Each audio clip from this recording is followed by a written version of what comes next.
John Rockefeller, hated by many, but you can't deny that he was one of the most powerful people in modern American history. Rockefeller was one of the early robber barons, and I can't believe I haven't made a video on him already. Titan by John Rockefeller. It was a great book written by Ron Chernow. I would highly recommend reading it. Today I'm going to go over some of my biggest takeaways. I got a lot of notes here, so I'm just going to go through all of these incredible lines that Rockefeller spoke in this book, and you'll get a good insight into the mind of Rockefeller, and you don't have to read the entire book. You're welcome. All right. So the first chapter was just talking about his early life. I think a lot of it was unnecessary, but in chapter 2 is really where things start to kick off. The Fires of Revival is what it's called. Rockefeller says here, I have always regarded it as a religious duty to get all I could honorably and give all I could, right? Rockefeller felt that God put him on this earth to make a lot of money, to be super successful so he could give back and make great changes in this world, the changes that he thought were necessary to move our civilization forward, right? Rockefeller says to reflect coolly before making decisions. And here, the way he likes to say it is, we let it simmer, right? And now that I'm thinking about it, I think that was actually from his dad or his family, someone in his family who said, we let it simmer, right? When you're making a decision, sit with it for a while. Really think about it. Next, pay debts promptly and abide strictly to contracts. Rockefeller mixed the lawless and the honorable. Daring plus prudence combined are powerful. Excessive reflection upon unpleasant but unalterable events only weakened one's resolve in the face of enemies. Excessive reflection upon unpleasant but unalterable events only weakened one's resolve in the face of enemies. So yeah, guys, don't reflect on things of the past that you can't change, is essentially what he's saying there. And man, is that true. Never trust anyone completely, even those closest to you. Guys, people will be close to you, you'll think that they want the best for you. But in a lot of cases, they want you to do well, but they don't want you to do better than them. A lot of jealousy. The only place where you're going to really avoid that in relationships is with family, hopefully. And even in family, unfortunately, it's like that as well. So you got to be on guard. Let the money be my slave and not make myself a slave to money. Important. All right, guys. Chapter 3, bound to be rich. Rockefeller says here that he was a fervent adherent of the gospel of success. I love that line. One more time. A fervent adherent of the gospel of success. Write that down right now. Write that down right now. Put it on your wall. Save when you can and not when you have to. Seest thou a man diligent in his business? He shall stand before kings. All right, chapter 4, baptism in business. And this was my favorite line from the chapter. I think this sums up the chapter really well. Because you have got to start, you think you are quite the merchant. Look out, or you will lose your head. Go steady. Are you going to let this money puff you up? Keep your eyes open. Don't lose balance. Chapter 5, the auction. Repeat valuable information people tell you until it is memorized. That's a takeaway that I had. Rockefeller treated the oil business, this is important, as a long-term business, not some mirage that would fade, right? Everyone in the early days of the oil business just wanted to make quick money, fast money, and they thought that it was going to fade away. But Rockefeller saw the long-term vision, and he said, no, I'm in here for the long haul. And that's why he was able to take over the entire industry. Never tip off your adversaries to your plan of revenge. Surprise them. The weak, immoral man is also destined to be a poor businessman. Rockefeller was daring in design and cautious in execution. Think about that. Daring in design, cautious in execution. That's a great principle to live by. Rockefeller wasn't stultified by precedent or tradition. I would rather be my own tyrant than have someone else tyrannize me. Right? And that goes to the idea of being like your own sergeant, guys. Being like a general in your life. A military general. That's how I operate in my life. No one tells me to wake up at 4 a.m. No one tells me to work out. No one tells me to work my ass off all day. No one tells me to read books. I do it because I know it's what's required to get to where I want to go, which is the top. Right? If you're not first, you're last. Raise money to create economies of scale, to build cash reserves to endure downturns, and to heighten efficiency. I'll read that one more time. Raise money to create economies of scale, to build cash reserves to endure downturns, and to heighten efficiency. Great business principles there. All right, next. Conspirators. Rockefeller borrowed heavily to build gigantic plants so that he could drastically slash his unit costs. This is great business stuff here, guys, if you guys want to be entrepreneurs. Borrowed heavily to build gigantic plants so that he could drastically slash his unit costs. Rockefeller feared booms no less than busts. Chapter 9, The New Monarch. Rockefeller slashed dividends to increase cash reserves. And then here, how did Rockefeller weather the 6-year depression? Through conservative financial policy and massive access to bank credit and investor cash. Conservative financial policy and massive access to bank credit and investor cash. I couldn't read that for a second.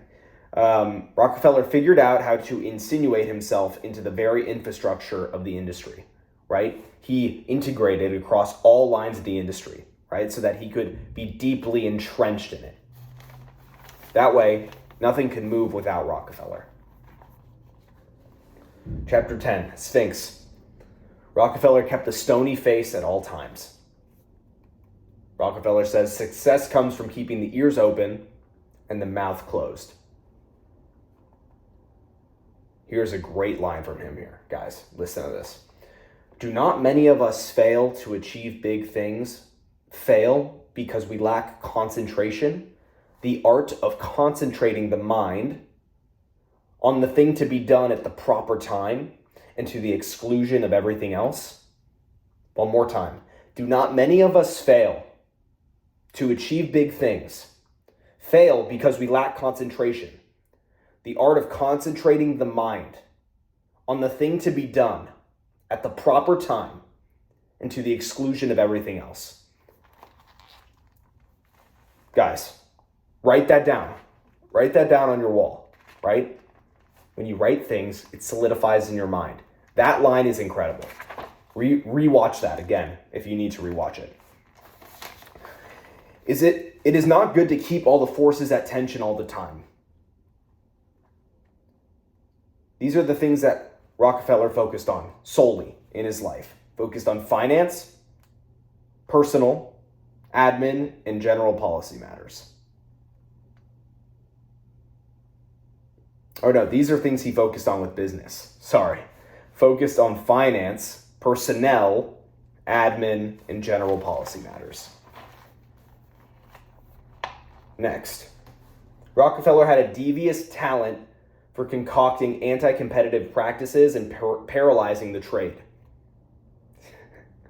Devious talent. That's good. Right? This makes me think of Peter Thiel in his books and in his speeches where he's always like, go for monopoly. That's Rockefeller mindset right there.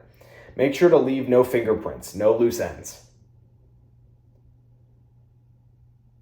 Rockefeller wooed opponents who made plays against him. All right, next. Chapter 13, skipping here. It is chiefly to my confidence in men and my ability to inspire their confidence in me that I owe my success in life, right? You got to make people confident in your abilities as a leader, right? That you are who you say you are, that you work your ass off, that you work harder than anyone else. That's how you gain confidence. That's how you inspire their confidence in yourself. Your men to be confident in you, or women, or whatever it may be. Rockefeller liked to canvass everyone's opinion before expressing his own. And I wrote a little note here, like Bezos. Bezos, in his meetings, he likes to go last. He likes to hear what everyone else says and then go last. And Rockefeller did the same thing. I'm sure Bezos picked that up from Rockefeller because he studied the greats too. Rockefeller, like a projectile that once launched, could never be stopped, never recalled, never diverted. Chapter 14, Puppeteer. I got a lot of notes on this chapter. This is a really important chapter. I think this is the best one in the book. Rockefeller convinced himself that he was a highly ethical businessman. You are what you think you are, right? And other people might think, oh, you're unethical. They'll say all this stuff about you. But if you convince yourself that you are a certain way, you will be that way. Rockefeller desperately needed to have a good opinion of himself. He rationalized his behavior to himself and others. Rockefeller spied on competitors. He had inside agents. It says here that Rockefeller's routine underselling was his most lethal weapon. And the way he did that is he dumped oil at a low cost to stamp out competitors. Rockefeller considered for Standard Oil, they considered its domestic monopoly a necessary precondition for its overseas conquests. They kept prices low enough to retain control of the market, but not so low as to wipe out all lingering competitors, right? Because they started getting into trouble with the government, that they were a monopoly. They wanted to break them apart. So they strategically left some lingering competitors there and just let them keep going. So that he could kind of say, oh, I'm not a monopoly.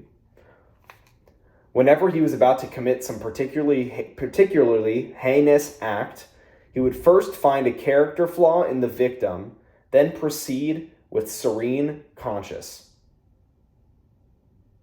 One more time. Whenever he was about to commit some particularly heinous act, he first found a character flaw in the victim, then proceeded with a serene conscience. Standard Oil's power resided in its secret alliances with the railroads. He had a flair for public relations. He knew how to put on a facade. And then skipping to chapter 16 here, matter of trust.